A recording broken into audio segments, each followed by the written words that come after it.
Hello and welcome to Behind the Scenes with Trisha. Today, I want to highlight a couple of data packs and texture packs I use when recording my videos, and in particular, ones that help make the Shadow Mansion incident possible. If you haven't seen that episode, I highly recommend you watch that first. So the first data pack I want to highlight is called Tranquility by deeveesss. It's described as a lightweight data pack that when triggered, turns all hostile mobs neutral. So as you can see here, we've got our Vindicator friend who's just chilling. He's very happy. I love this data pack. It's a huge quality of life improvement for doing resource gathering and stuff off camera. Being an adult with a full-time job means I have to make the most of my time between recordings.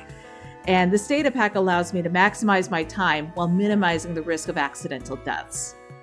If I die in the game, I want it to be at least narratively interesting and definitely on camera. So the way that this data pack works, and I'm actually going to find a room with no one in it, just to show what's going on here. The way that this data pack works is by using the trigger function. So trigger Tranquil turns it on. Trigger Survival turns it off. So now if I were to open this. Hi, friend. Yeah, so he's going to get mad now. Let's just plug that for now. And trigger Tranquil again. A small issue with this data pack is that the site only has it available up through version 120. So in order to make it compatible with the new mobs introduced in Tricky Trials, I tweaked it a little bit to make it functional through 121.4, and I've also linked that in the description. And speaking of tweaks, the other data pack and resource pack combo that I want to talk about is called Mob Tweaks by Inkor II. It's described as a collection of quality of life additions, rebalancing a bunch of mob behaviors, all within a vanilla framework.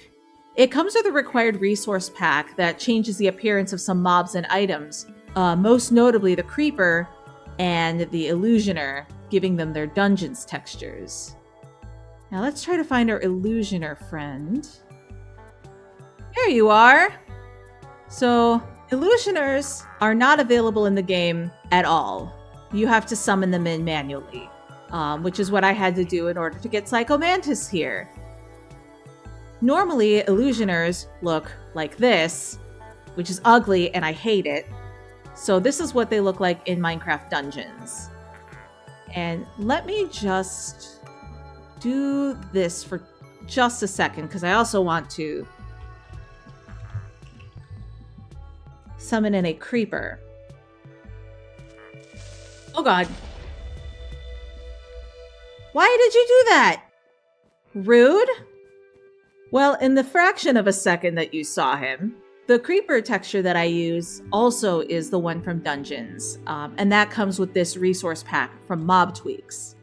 I've been using this data pack in my Please Don't Die world, and I've been loving it.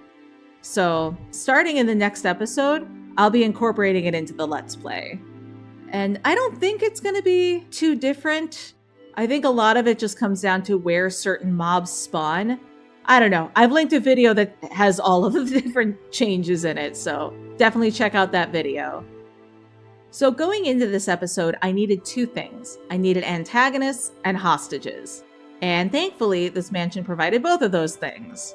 We're very lucky that this mansion spawned in with more than enough allays to serve as dudes to rescue, so once I got them name tags, they were pretty much set. The antagonists, though, I had to take a few more creative liberties. There are more Foxhound members than types of Illagers, and even then, mansions only house Vindicators and Evokers. So I needed to summon in a Pillager and an Illusioner to serve as Sniper Wolf and Psychomantis, respectively.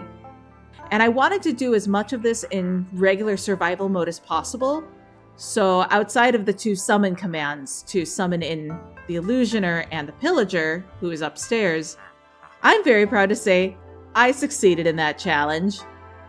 Even if it meant spending 4 hours fishing for name tags. I'm an adult with a full-time job and a terminal case of committing to the bit. From there, it was just a matter of writing out the opening cutscene, adapting it with a Minecraft flavor, capturing the footage with Flashback mod, and praying that it worked. And overall, I'm so happy with the final result. This was a shitpost turned real, and I loved getting to play with a series that's near and dear to my heart. So thanks for coming on this walk through the mansion with me. Once again, check out the data packs and support the creators, and I hope you'll join me for the next episode.